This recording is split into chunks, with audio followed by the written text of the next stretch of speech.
বিদায় হওয়ার যখন নবী 9 জিলহজ তার মক্কাবাসীকে বিদায় জানিয়ে যখন চলে আসতেছিলেন, তখন তিনি সাহাবীদের উদ্দেশ্যে একটা ভাষণ দিলেন। এই ভাষণটাকেই বলা হয় বিদায় হজের ভাষণ।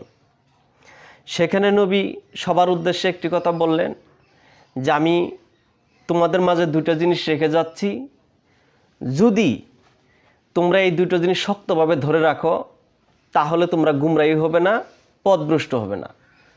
সেই দুটো জিনিস কি? একটা হলো আল কিতাব, আর একটা হলো আমার সুন্নাহ। আল কিতাব বলতে আমরা সবাই বুঝি কুরআন, কিন্তু সুন্নাহ মানে যেটা আমরা বুঝি যে হাদিস, কিন্তু তখন কিন্তু কোনো হাদিস সংকলিত হয় নাই।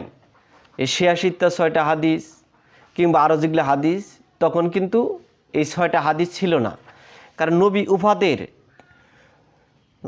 উপাদের প্রায় 300 বছর পরে হাদিস সংকলন করা হয়। কিন্তু আমরা জানি সুন্নাহ মানে নবীর কথা, কাজ, কর্ম এবং তার সমর্থন। এটা আমরা বিদায় হজের ভাষণে পাই যে নবী দুইটা জিনিস রেখে গেলেন। সেখান থেকে যখন নবী যখন আসলেন, 18 জিলহজ গাদিরে খুমে পৌঁছিলেন, আল্লাহর পক্ষের থেকে নবীর প্রতি একটা আয়াত নাজিল হলো। সে আয়াতটা কীরকম? হে রসুল, আপনার রব হইতে যাহা নাজিল করা হয়েছে আপনি তাহা জনসমাজে পৌঁছে দিন। যদি তাহা পৌঁছায় না দিন তাহলে রেসালাত পৌঁছানো হলো না, মানে পরবর্তী যে প্রতিনিধিত্ব সেটা পৌঁছানো হলো না। শীঘ্রই আপনাকে মানব সমাজ হইতে লইয়া আসিবেন। এই আয়াত নাজিল হয়েছে আলীর শানে।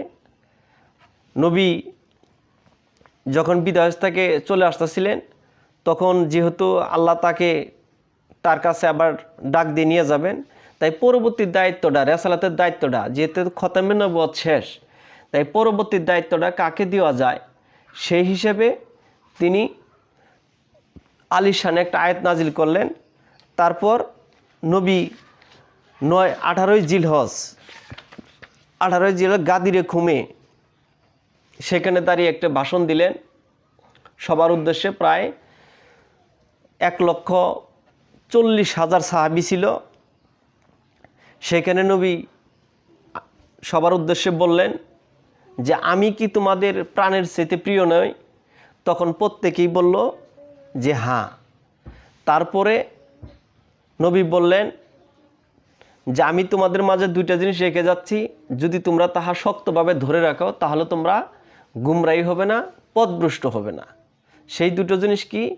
একটা আমার আল কিতাব, আর একটা আহলে বায়াত। আহলে বায়াত মানে ঘরের লোক, যে পাক পাঞ্জাতনের 5 জন, এবং যারা এই পাক পাঞ্জাতনকে বুকের ভিতর লালন করে ধারণ করে তারাই হচ্ছে আহলে বায়াত। আহলে বায়াতের সদস্য হচ্ছে 5 জন। এই 5 জন কারা? নবী, আলী, মা ফাতেমা, ইমাম হাসান হুসেন। তারপর নবী সবার উদ্দেশ্যে আলীর হাত উঁচু করে বললেন যে আমি যাহার মাওলা, এই আলীও তাহার মাওলা। হে আল্লাহ, তুমি তাহাকে বন্ধুরূপে গ্রহণ করো, যে আলীকে বন্ধুরূপে গ্রহণ করে। তুমি তাহাকে শত্রুরূপে গ্রহণ করো, যে আলীকে শত্রুরূপে গ্রহণ করে।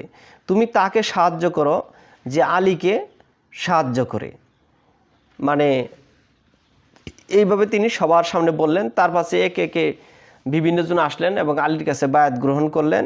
হজরত উমর এসে বললেন যে ধন্য ধন্য হে আবু তালিবের সন্তান, আজ হতে আপনি সমস্ত মুমিনদের সর্দার এবং সমস্ত মুমিনগণের স্মরণীয়।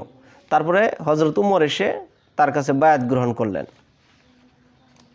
আল্লাহর পক্ষ থেকে। তারপর শেষ আয়াত নাজিল হলো, সেটা হলো সূরা মায়দার 3 নম্বর আয়াত। আর আলীর শানে যে আয়াত নাজিল হয়েছে সেটা হইতেছে সূরা মায়দার 67 নম্বর আয়াত। শেষের আয়াতটা হইল আজ কাফেররা তোমাদের দিন হইতে নিরাশ হয়ে গিয়েছে, অতএব তাহাদিকে আর ভয় করিও না, আমাকেই ভয় করো। আজ আমি তোমাদের দিনকে পূর্ণ করিয়া দিলাম, তোমাদের উপর আমার নিয়ামত পরিপূর্ণতা দান করলাম এবং ইসলামকে একমাত্র ধর্ম হিসেবে স্বীকৃতি প্রদান করিলাম। সেটা কখন করলেন? যখন নবী যখন পরবর্তী দায়িত্ব আলীকে যখন প্রদান করলেন, তখনই এই আয়াতটা নাজিল হলো, শেষের আয়াতটা। কিন্তু দুর্ভাগ্য বিষয় যে সাহাবী, যে নবীর সবচেয়ে যে 4 জন বিশুদ্ধ সাহাবী, তাদেরকে হত্যা করা হয়েছে এবং আহলে বায়তের সমস্ত সদস্যদের হত্যা করা হয়েছে। তো এই হত্যা করেছে কারা? কোনো ইহুদি, নাসারা, খ্রিস্টান হত্যা করে নাই।